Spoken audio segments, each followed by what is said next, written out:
0, y2 from y1, and so on. Then y2 with respect to y0 can be written as 1 plus lambda h square. Similarly, if you were to write in terms of yn, in terms of y0, so let's say this is the initial profile that is given, initial value, then it is going to be 1 plus lambda h to the power n times y0. Okay, then we said lambda can in general be complex, right? That means lambda can be decomposed as lambda real plus lambda imaginary. So we have lambda real plus I times lambda imaginary. That's what we said. Now we again looked at several things. So we said the entire plane that is to the left of origin, that is essentially entire range of lambda r less than or equal to 0, has a solution, right? As an analytical solution. Whereas we said when lambda r is less than or equal to 0, if you have only then whereas for the explicit Euler method, we have proved yesterday that essentially this is a circle which is going from -2, -1, 0. So it is centered at -1 and it is a circle. And only in this region is where the stability region for explicit Euler method.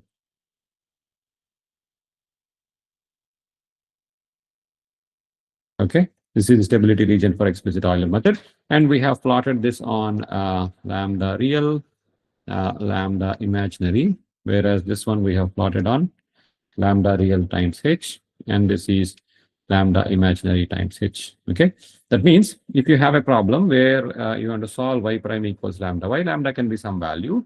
Now that means although you can obtain for all real magnitude of this is less than 0, and then it can have any other imaginary value, imaginary component. If you want to solve it using explicit Euler method, we said you would choose the time step or the time step h in such a way that lambda times h happens to fall inside the circle. Okay, so that is the idea here.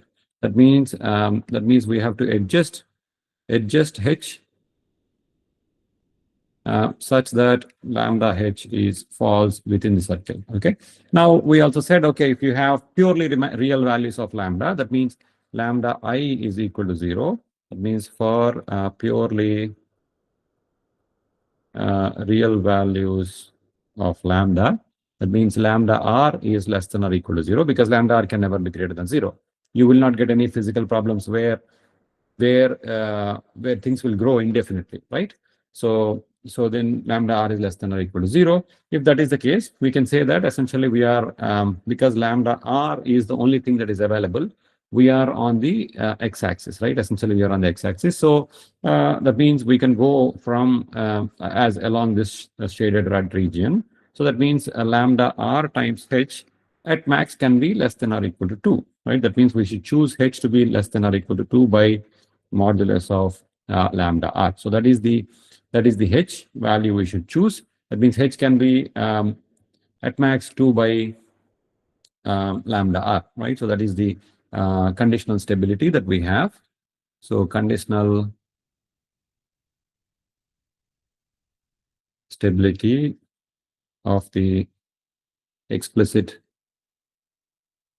Euler method, okay, given by h equals or h less than or equal to 2 divided by modulus of lambda r, right? That's what we have.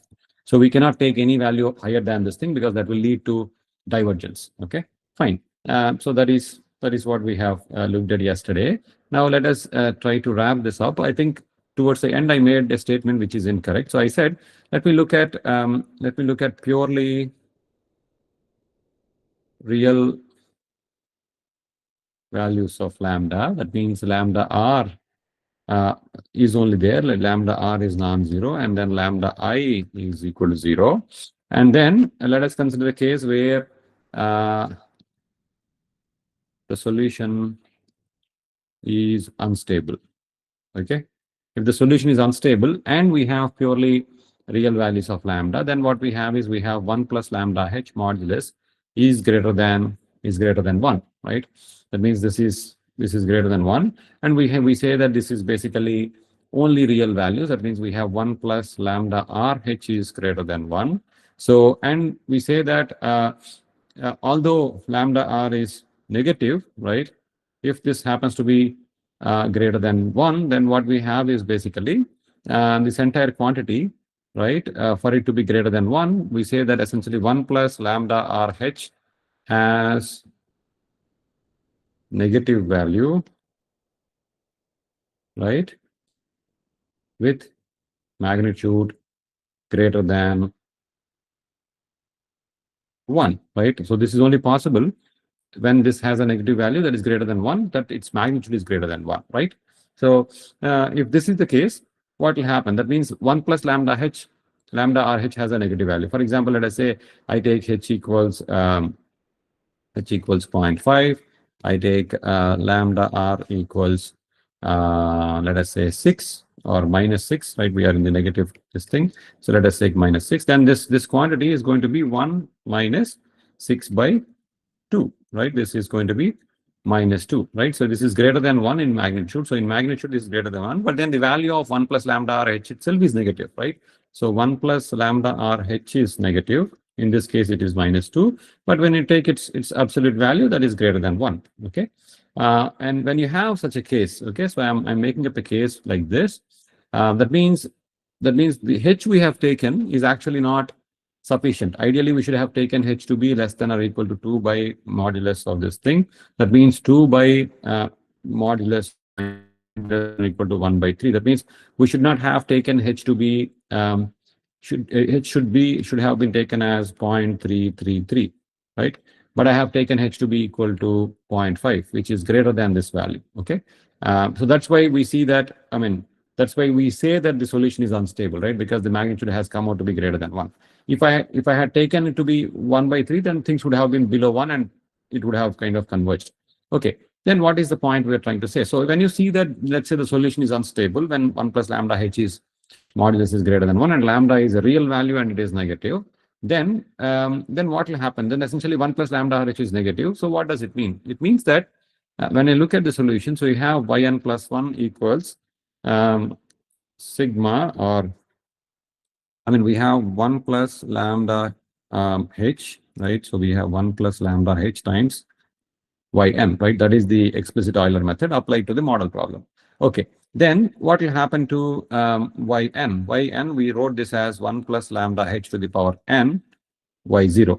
Okay, when let us say 1 plus lambda h is negative, what will happen to 1 plus lambda h n, right? What will happen is that when n equals 1, 3, 5, and so on, for the odd values, this yn will come out to be negative, right?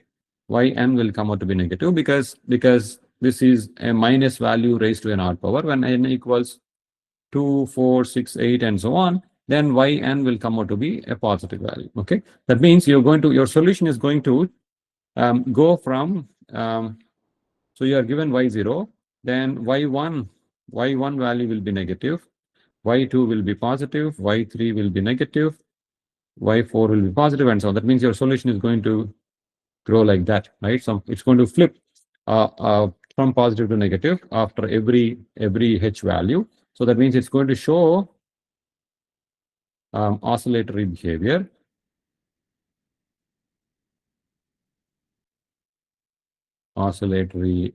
Behavior, and such an oscillatory behavior is an indication of divergence. Okay, so we should be careful. So it means if there is an oscillator behavior that is being seen, then we know that essentially the solution is eventually going to diverge. Okay, that means this kind of an not just an oscillator behavior. The behavior is ideally supposed to be damping, right? Because you have lambda r equals minus 6, so it should be damping. But you see that it is an oscillator behavior and it is a growing oscillator behavior, right? Because 1 plus lambda h is greater than 1, so you're going to see that this is growing. Okay, so this is growing. So you see a growing oscillatory behavior in the solution is an indicator of divergence. That means this indicates that either the method is unstable or the for all values of h, or it is unstable for the value of h we have chosen. So we should go back and reduce the h value, okay, so that the method becomes stable. Fine.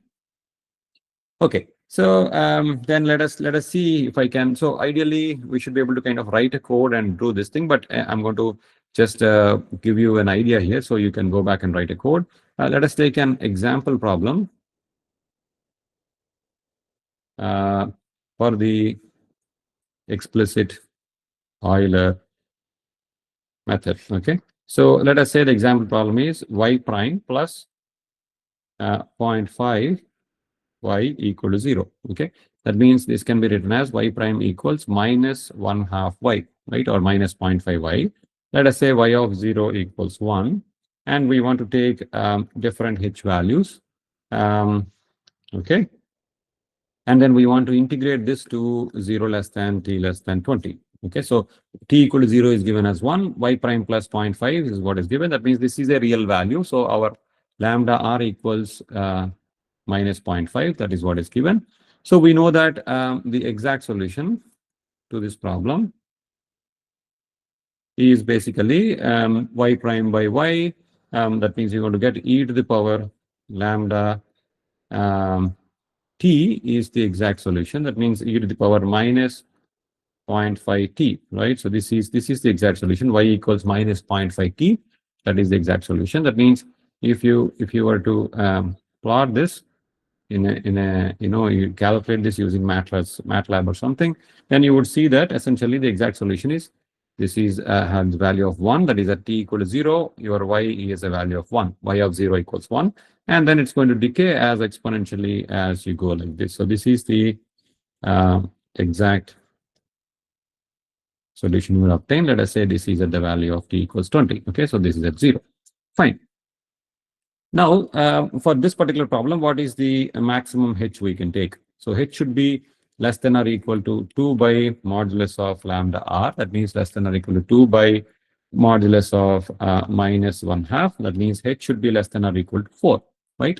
So if I take any values less than 4, then my explicit Euler method is going to give me converged values. Let us say I take a value of h equals 1. Okay, if I take a value of h equals 1, then I'm going to get, then my solution is going to look like very close to this one. So I'm going to get a solution that is something like this. So this is the solution for h equals 1. Okay, now let us say instead of taking a value that is consistent with the stability requirements of the explicit Euler method, I take a value of h equals slightly greater than 4. Let me take a value of 4.2. So when you take 4.2, what will happen is that your stability is not respected. So as a result, your solution will look like essentially like what we have discussed. Okay, so it's going to diverge. So it's going to oscillate. So I should have actually drawn this okay, different color. Okay, so your solution is going to oscillate. So you're going to see something here, because we have seen that this is 1 plus lambda h is now changing its sign, right? It is negative. So you're going to see something like this. Okay, so essentially it's going to ideally these should pass through this into, okay, what I have drawn. Okay, so it should go through. So essentially this is the diverging solution you will see. Okay, so which means that the times that you have taken for numerical integration is not correct. It is not following the stability criteria as such. Okay, if possible, yeah. So that is what about the explicit Euler method. Okay, any questions so far on what we discussed? So I think yesterday I made a kind of a different comment that was incorrect towards the end of the class. So you can correct it, that we are looking at an unstable solution for lambda r less than 0. Okay, and then purely lambda r values, no lambda I, purely real lambda values. Okay, any questions so far on this, what we are trying to learn about the stability of the explicit Euler method?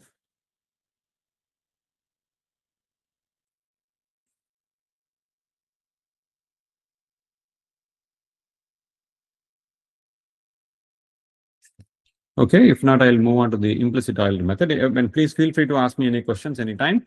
Okay, let's look at the implicit Euler method. Okay, so in the implicit Euler method, we said our yn plus 1 equals yn plus h times f of tn plus 1 comma yn plus 1, right? This is what we said. We're going to evaluate the function at the next time level and the next solution, right? The dependent value also. That means at tn plus 1 and yn plus 1. So in general, implicit methods are more computationally expensive, more in general are more computationally expensive. This is because in general f is a nonlinear function, and then solution of nonlinear functions requires you to solve it requires you to solve either use an iterative method, right, or essentially use some kind of an iteration so that you would basically solve for the nonlinear part. But then we have seen that you can actually linearize the nonlinear function, linearize the function f and then solve. So that is possible. Even then, the computational cost is expensive for somewhat expensive for the implicit Euler method when compared to the explicit Euler method. However, this additional cost comes at the benefit of stability. So implicit Euler methods are far more stable. In fact, we will see that implicit Euler method is unconditionally stable than the explicit methods. Okay, so these are Professor, yeah. In the last class, you have taught us that this implicit Euler's method is computationally more expensive than explicit because we have to use TDMA for getting the n plus 1 coefficient, and then backwards calculation has to be done in that way, right, sir? Correct. No, so However, that was yeah. So that was in the context of the PD, where we have done dou u by dou t equals alpha dou square u by dou x square in the context but of the logic the remains same over here also. Yeah, it is pretty much the same logic, because that was more complicated in the basics of finite difference method. But here we are actually looking at just an ordinary differential equation. So you will not have to form a TDMA in this case. However, you will get a function in terms of yn plus 1. So you have to solve for a nonlinear algebraic equation at every delta t. Okay, that means at every step, we need to solve for solution of a nonlinear algebraic equation, which is the second chapter of what we have seen, because this will be primarily in terms of some function of yn plus 1 equal to 0, right? That is how you can write this thing, right? Once you discretize, once you bring all the yn plus 1 terms to one side, you could write this as some function of yn plus 1 equal to 0, which is basically some nonlinear function. Okay. Yeah. Okay, sir. Noted, sir. Okay. Thank you. Okay. So, but then we have also seen that this is you can linearize the nonlinear function, and then so that you can avoid the iterations. That is possible. But that is also going to be slightly more expensive than the explicit method, where you just substitute and then calculate. Okay. But then as we see, the implicit methods offers much more stability characteristics, better stability characteristics than the explicit methods. Okay, fine. So then if we were to apply the model problem that we have developed, and then discretize it with an implicit method, then how does it look like? So essentially the model problem we have developed is y prime equals dy by dt equals lambda y. So again, this is the same model problem. Now I want to write what is the implicit Euler discretization for this thing. This is going to be yn plus 1 equals yn plus h times f of y comma t, that is going to be lambda times yn plus 1, right? Because this is going to be at tn plus 1 and yn plus 1, and right hand side doesn't contain anything related to tn plus 1. It is only in terms of y. So it will be h times lambda times yn plus 1. That means if I were to bring all the terms, group the terms, then yn plus 1 minus lambda h yn plus 1 equals yn. That means yn plus 1 times 1 minus lambda h equals yn. Or we can write yn plus 1 equals 1 by 1 minus lambda h times yn. Okay. So let us call this as your sigma. Then your yn plus 1 equals sigma times yn. Just like we have done it for the explicit Euler method, we can write yn equals sigma to the power n times y0. Okay. So this is exactly the same. Instead of going from n to n plus 1, if I have to go from 0 to n, then this basically factor will get multiplied, right? Because y1 is in terms of y0, y2 will get one more factor and within a multiplication and so on. Okay. That means where my sigma equals 1 minus 1 by lambda h. Okay, so this is the value I have. Now, again, for so what we said was for stability, right? For stability, we want the modulus of sigma to be less than or equal to 1. That means 1 by 1 minus lambda h modulus to be less than or equal to 1. That's what we want. But in general, we said lambda can be complex. So lambda can be lambda real plus I times lambda I. Okay, if that is the case, basically what we have is we have 1 by 1 minus lambda RH minus I times lambda IH to be less than or equal to 1. Okay, now let us look at this left hand side thing. What is this quantity? So this quantity is basically a complex number, and a complex number which is 1 minus lambda RH minus I times lambda IH in general can be written as amplitude times a phase, right? We can write this as A times e power I theta. What is A? A is the magnitude of this, right? So this is nothing but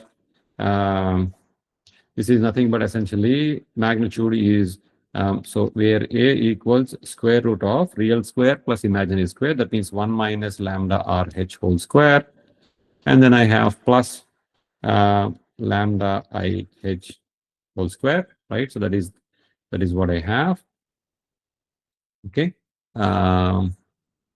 Okay, because this is going to be minus I square. So this is basically I square is minus 1, and then you get a minus 1. So this is what you would get for amplitude, and then your theta is going to be tan inverse of imaginary value divided by the real value. That means you're going to get lambda IH minus lambda IH divided by 1 minus lambda RH, right? That is what we would get. Okay, so what is this quantity? So this quantity is going to be, we got, is it 1 minus? Yeah, this is correct. Okay, this is correct. Okay, so this is your theta. That is basically imaginary part divided by the real part. That is your theta value. Okay. Okay, so if this is the case, then I can write this essentially as 1 divided by a to the power a into e to the power I theta, right? That means this can be written as e to the power minus I theta divided by a. Okay, and then we are looking at modulus of this to be less than or equal to 1. Okay, so I brought this e power I theta to the numerator, which became e power minus I theta divided by a. Okay, now what is this quantity? When will this quantity be greater than 1, or when will this quantity be less than 1? Okay, e power minus I theta, we said this quantity has always a magnitude, or the maximum or minimum value it can take is 1, right? Because this is cosine I theta minus I sin I theta. So the maximum value it can take is just 1. And what about a? A is in the denominator. So what about 1 by a? 1 by a is nothing but 1 by this quantity. Okay, that means 1 by square root of 1 minus lambda RH whole square plus lambda IH whole square.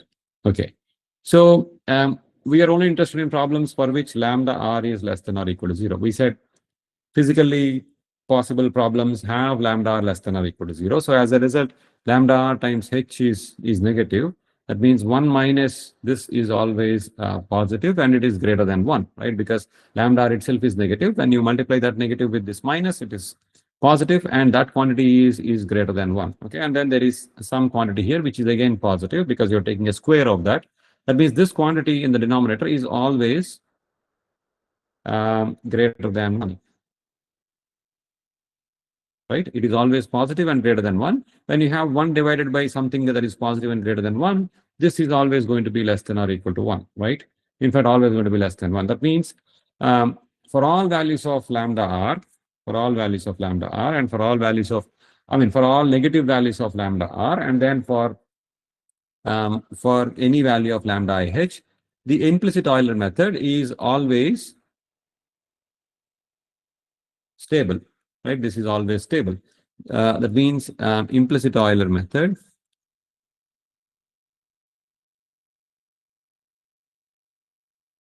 is unconditionally stable. Okay. That means you can take larger delta t than what you have taken for explicit Euler method. But then we realize that and it's similar to in the context of the PDEs, stability doesn't mean accuracy. Okay. That means you may be able to take larger H values, but then the solution may not be accurate. Okay. So what does that mean? That means that even if you take larger values of delta t or H, you will get a solution, but that solution is not going to diverge, right? It's not going to blow up. You are going to get some solution, but that solution doesn't look like, that means you're not going to get infinite values, infinite as your solution for the problem, but you're going to get some value, but it is not going to be correct. Okay. So let us try to look at this thing with the same example problem we have done. So before for the explicit Euler. So let us look at an example problem.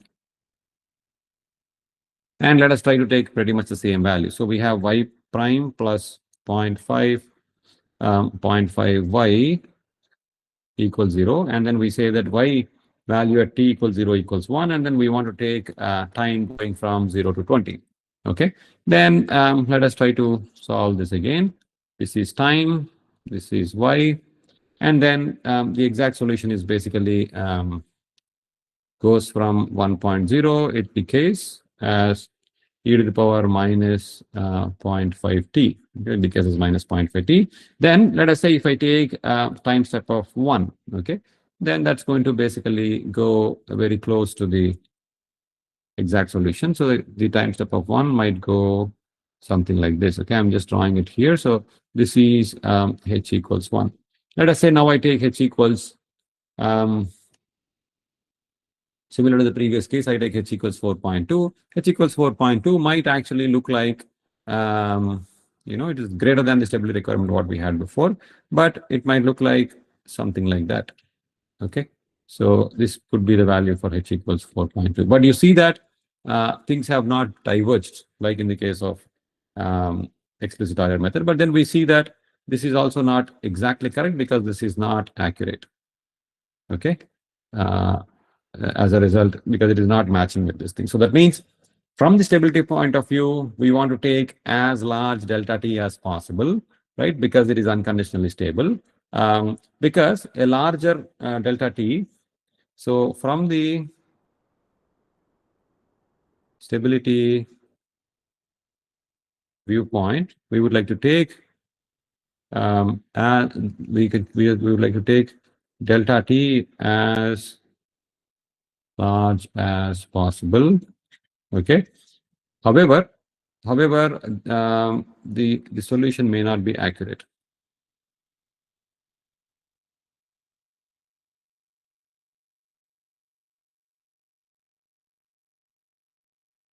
Okay. That means we want to keep the solution as small as possible from the accuracy point of view, but then we would like to keep delta t as large as possible from the stability point of view, because a larger delta t means that we need fewer steps to reach the final time, right? That means if I take a larger delta t, I can reach this t of 20 in a fewer steps. That means if I take fewer steps, I'm actually doing lesser number of computations. So my solution is going to be obtained quickly, right? But if I take a smaller and smaller delta t to get to time of 20, I need to take much more steps, which will basically consume time, right? For example, if instead of taking delta t equals, if I take delta t equals 1, in 20 time steps, I can solve this problem. But if I take delta t equals 1e minus 3 or something, then I would need 20,000 steps to go to the final time, which is computationally more expensive. Okay. That means from the stability point of view, we try to take as large as delta t as possible. However, we are restricted by the accuracy limits. Okay, so as a result, when we want a solution to be accurate, we cannot take a very large delta t. Okay, so that is the idea that we get from the implicit Euler method. Okay, okay. Let us move on to the numerical accuracy that we have learned before, but then we want to look at a slightly numerical accuracy in a slightly different way. So let us look at numerical accuracy. Kind of revisited. Okay. We talked about the model problem, right? The model problem was y prime equals lambda y. Okay, so that is the model problem, and we're going to deal with, let us say, lambda equals, let us say we have a purely okay. So essentially the exact solution to this problem, is e to the power lambda t, right? That is the exact solution. Y equals e power lambda t. This can also be written as y equals e to the power lambda. T can be written as n times the delta t, right? Which is nothing but n times h. Okay, this can be written as lambda times n times h. That can, or y equals e to the power lambda t times y naught is the exact solution. Okay, times y naught. This is going to be e to the power lambda h to the power n times y naught. Okay, so that means the exact solution is given as y exact is equal to e to the power lambda h times n times y naught. Okay, we realize that again here lambda r is less than or equal to 0, and then there can be any value of lambda I, right? That's what we have. But when we look at the explicit Euler method, we have written y equal to sigma n times y naught, right? That's what we have written, where our sigma in the explicit Euler method was 1 plus lambda h. Okay, I think you can recall, just now we have done it. So it is equal to 1 plus lambda h. Now, if you go back to the previous classes, we have compared in the context of modified wave number,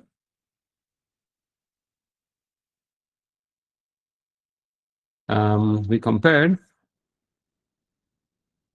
the k with modified k, right? Or k prime, we liked it.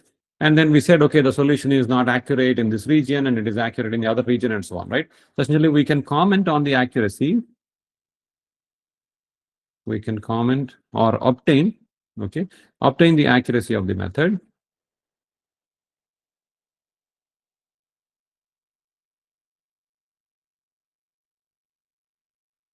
By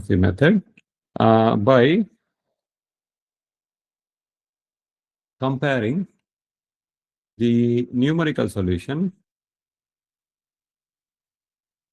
with the exact solution. Okay, by comparing the numerical solution with the exact solution, we can comment on the accuracy, right? This is what we have done before in the context of modified wave number. So I'm going to do the same thing here. So what does e power lambda h look like, and what is 1 plus lambda h? So if I compare, that means I want to compare sigma, which is coming from the numerical method. I want to compare sigma with e to the power lambda h.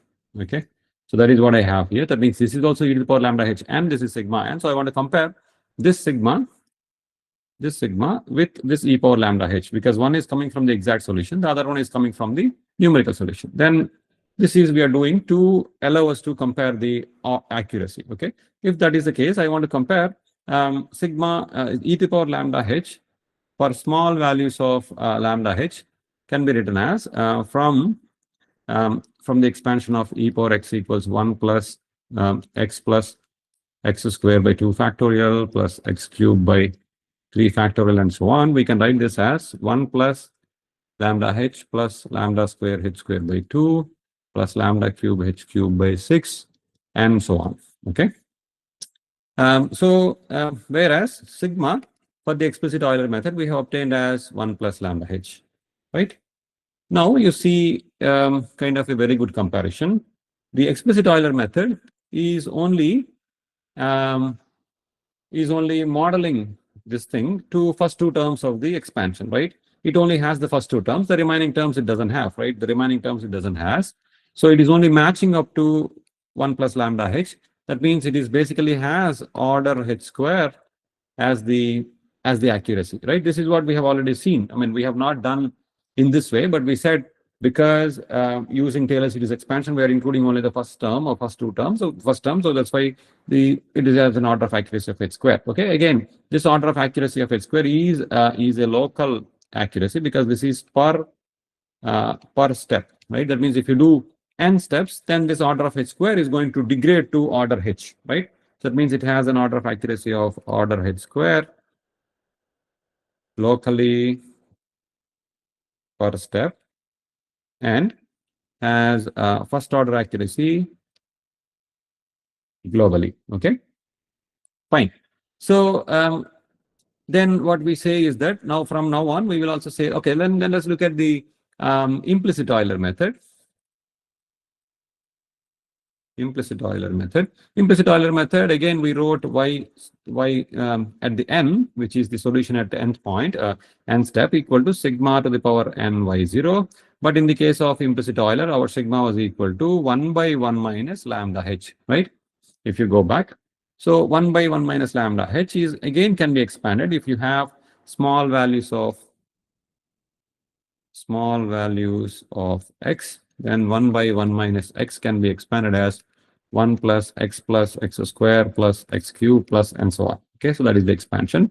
That means I can write my sigma for the implicit Euler method as 1 by 1 minus lambda h, can be written as 1 plus lambda h plus lambda square h square plus lambda cube h cube and so on. Okay, as we can see again in this case, 1 plus lambda h is 1 plus lambda h is there in the numerical solution as well as in the exact solution, whereas it is whereas the moment you go to the remaining terms from lambda square h square by 2 onwards, it doesn't match. Okay, it has a term, but it is still lambda square h square instead of lambda square h square by 2. Okay, so as a result, doesn't match. So then what we can say is that the implicit Euler method is also first order accurate globally, right? So the implicit Euler, this we have already seen. Euler is also first order accurate globally. Okay, that's what we can say. Now, from now on, instead of saying what is the term that is being truncated as the local order of accuracy, we can say if the terms in sigma and the terms in e to the power lambda h match to lambda power alpha h power alpha by alpha factorial. Okay, if they match up to and including h power alpha lambda power alpha by alpha factorial, then we can say that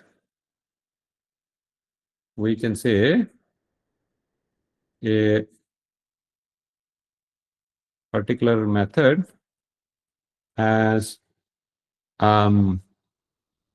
order h power alpha as the accuracy. Okay, so instead of saying that it is only matching up to lambda h, so if it is matching up to lambda h, it has an order of accuracy of h. Okay, an order of accuracy of h if it is matching up to that term, right? So that's what we can say. If it is matching up to h square alpha square h square lambda square by 2 factorial, then we say that it is globally second order accurate. Otherwise, it is globally first order accurate. Okay, so that is what we can say. All right, and then we can now look at so many a times, although this order of accuracy is useful, it is not kind of sufficient. We want to look at the order of accuracy from a slightly different perspective for certain problems.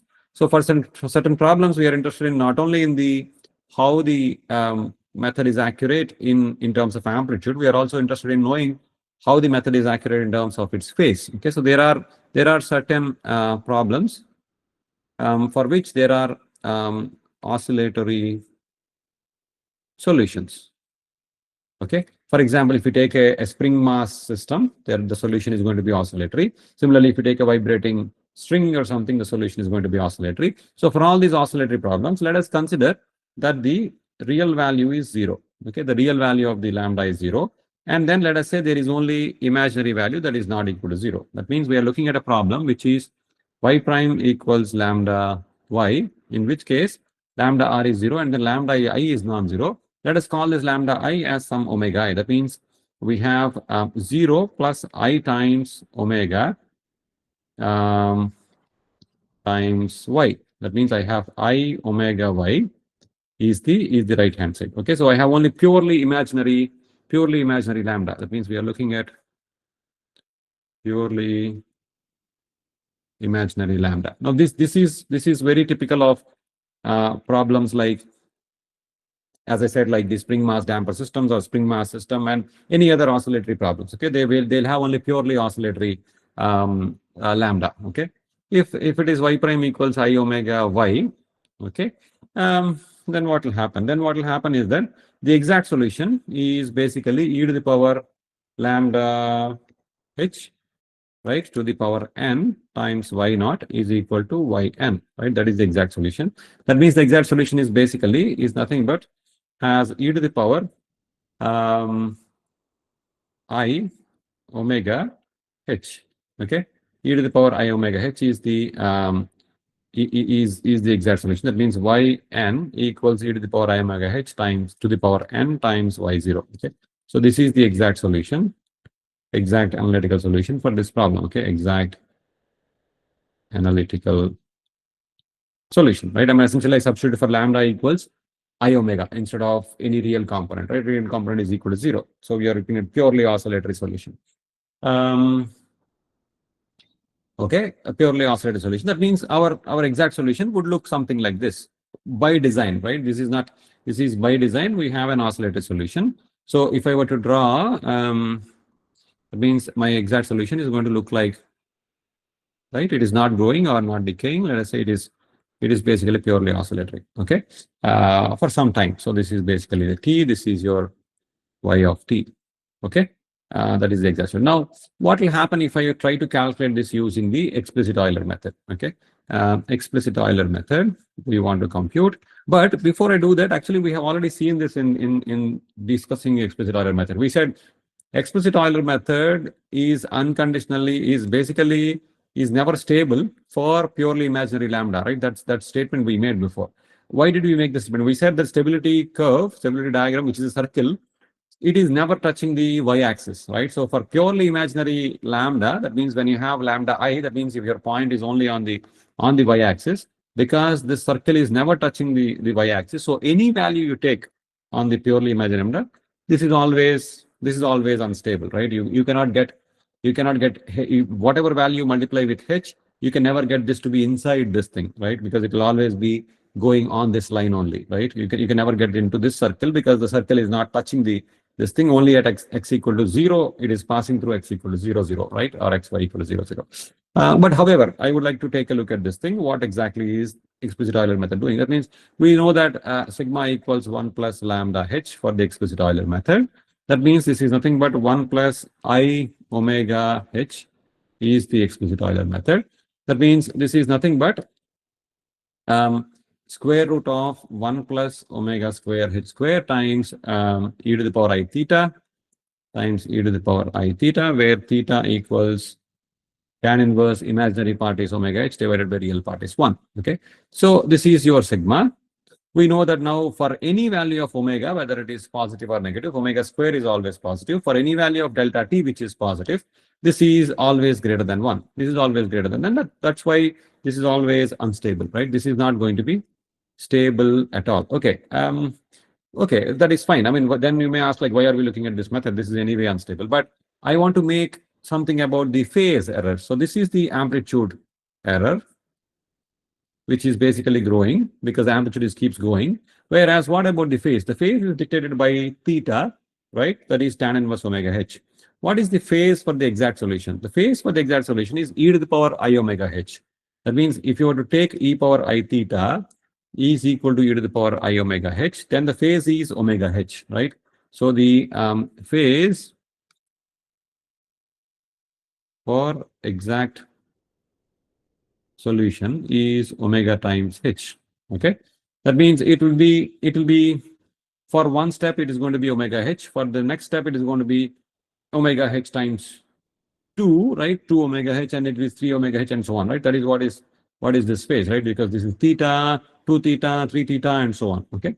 Then what about the phase for the numerical problem? Numerical problem phase is given as here. We have just written it. If I solve it with explicit Euler, I have theta equals tan inverse omega h, right? So instead of e to the power I omega h, I have e to the power I tan inverse omega h, okay, which is basically going to give me, so phase for explicit Euler is nothing but tan inverse omega h. Okay. What is tan inverse theta? So tan inverse x for small values of for small x, tan inverse x can be written as x minus x cubed by 3 plus x power 5 by 5 minus x power 7 by 7, and so on. Okay. So that is the tan inverse x expansion. Then what is the phase error between the exact solution and the explicit Euler solution? That is nothing but omega h minus tan inverse omega h. So that is the phase error, which is nothing but omega h minus, if I substitute for omega h in place of x, we're going to get omega h minus omega cube h cube by 3 plus omega power 5 h power 5 by 5 minus 7 by 7, and so on. Okay. So this is going to be the leading order term is omega cube h cube by 3. Okay. So that is the phase error. This is the phase error for one step. Okay. That means for n steps, the phase error is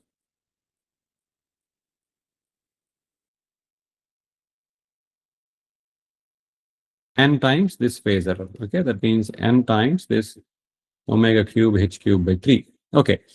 That means that means this is positive. Okay. This is positive. So there is a phase lag when you use the explicit Euler method. There is, of course, the amplitude is growing, so it will be unstable. All these things are fine. But then I want to make a point here. How does it look like? That means if I try to solve this problem using explicit Euler, which is unstable, then my solution is going to look like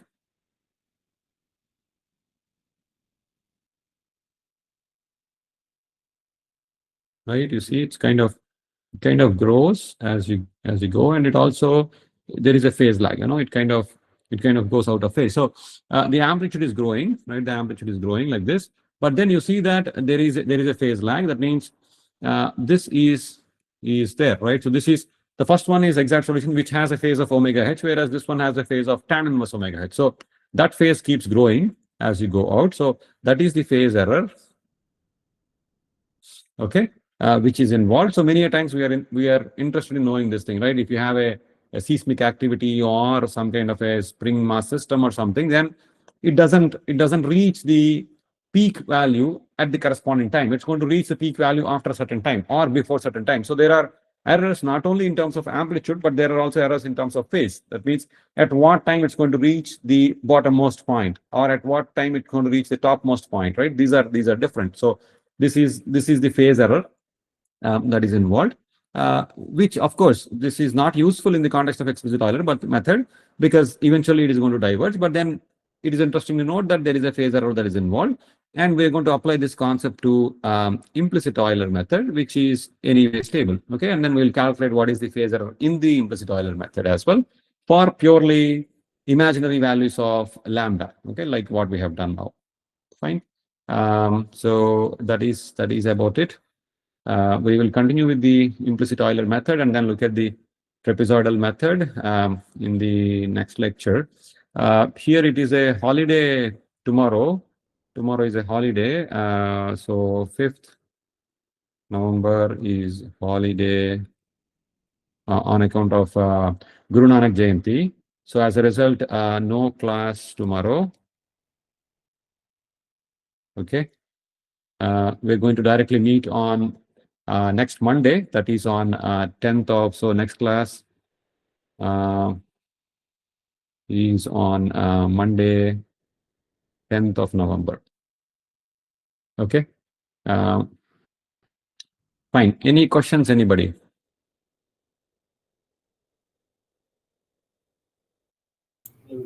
Go through it. Sir, just interest of syllabus, no, sir. Yeah. Our syllabus will complete by this month, no, sir. Month end, I think we have classes up till when is the last instruction day? I think last instruction day is until 12th of December. We'll probably finish by 8, 9, 10 that week, December 8, 9, 10, or even a little earlier maybe. We'll try. Okay, sir. Right, Okay. sir. Yeah. Before will be better, sir, because we have to prepare everything. That is why- Correct. Yeah, sure. Yeah, we will try to finish by maybe, that 3rd of December or that week. Right, sir. Maybe if required, we can take one extra lecture or something, okay? Right, sir. We will do that. If you want, I can, I think it's okay. We'll try to do maybe an extra lecture if it is required after, after the first week of December. Right, sir. Yeah. Yeah, okay. Any other questions? I forgot to post your assignment. I'll do it by tomorrow, okay? Tomorrow you'll have the assignment in with you. Probably I'll give some 1 week to 10 days, which you can submit. So this is 4th, 5th, okay? So maybe, but then when is your exam? 16th, is it? Okay. Yes, sir. It is, Okay. Yeah. We will see. I think you should be able to do it easily with that. Okay. Okay, Fine. sir. All right. Any questions, anybody?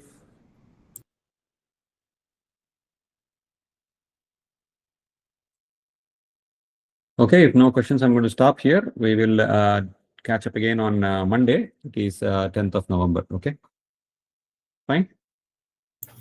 Okay, sir. Okay, sir. Thank you, sir. All right. sir. All Thank you, right. sir. Yeah. Thank you. Thank you, everybody. Bye-bye.